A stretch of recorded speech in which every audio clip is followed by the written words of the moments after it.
Hello, Charlie Cunningham here. I'm the second child of David Cunningham and Mary Jane O'Gorman. I was born in Mitta Mitta in 1872. I married Frances Mary Colquhoun when I was 26 in 1898. Frances was also 26.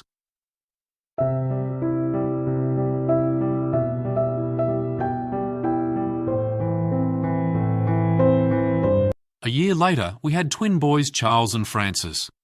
My wife Frances suffered for 3 weeks with typhoid pneumonia and sadly died. The twins were only 15 months old when this happened. I have never been so devastated in all my life.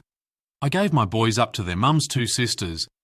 I remarried in 1905 to Margaret Ellen Jenkins, whose brother William Montrose Jenkins is married to my sister Mary Ann. I don't know how many of you realise this, but Margaret Ellen Jenkins was 6 months pregnant when we were married on the 30th of June 1905. The first of our 3 children, Donald Hart Cunningham, was born on the 20th of October 1905 in Mount Leonora, Gwalior, Western Australia. You do the maths there. Our second child, John Rex Cunningham, we called him Joe, was born in Fitzroy, Melbourne on the 14th of January 1908. Only 3 days before my brother Thomas's daughter, Mary Constance Green, was born.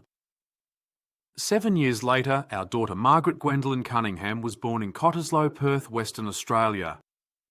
We were in Western Australia for quite a few years. I didn't really see my twins from my first marriage after I was married the second time.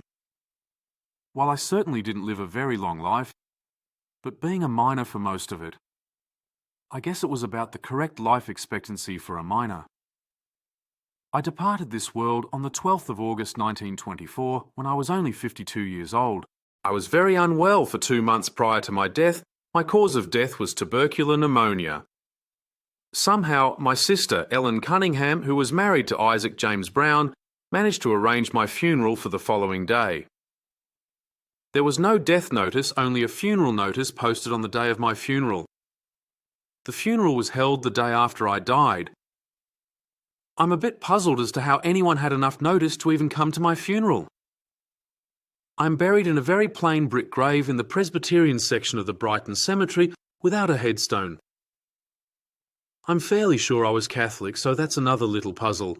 Maybe Gordon Fraser Dixon, my brother-in-law, converted me, but that's another story. My great-grandson, Greg Alloway, is the only one of the Cunningham descendants that moved to where we all began in Mitta Mitta. My great-granddaughter Linda Cunningham visits the family hut often. Linda's brother Peter has also spent a lot of time in Mitta with their father, my grandson Charles Allen. Thanks for listening to my story. Cheers, bye for now.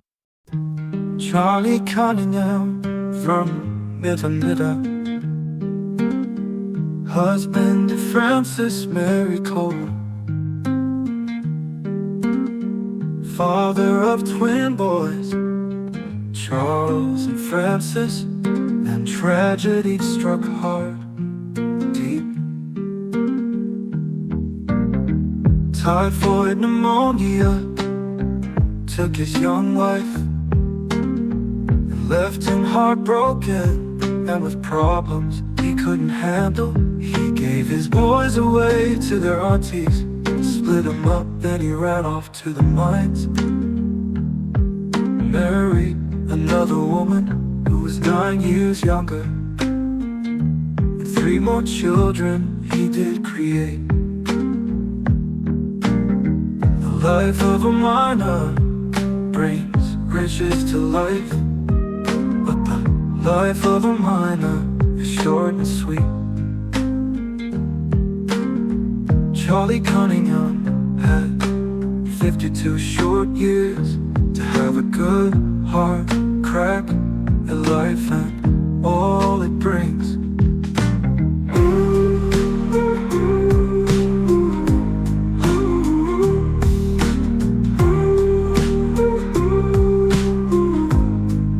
He gave his boys away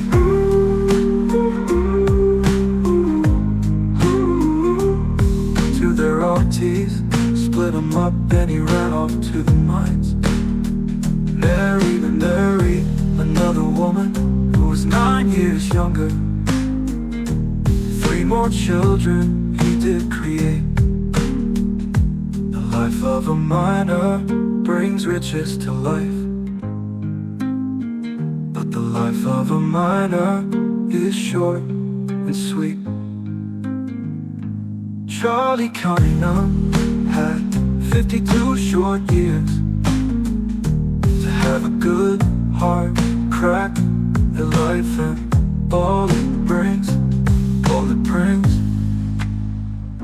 the life. And Charlie Cunningham from Mitta Mitta, husband to Francis Mary Cole, to have a good hard crack at life, and all it brings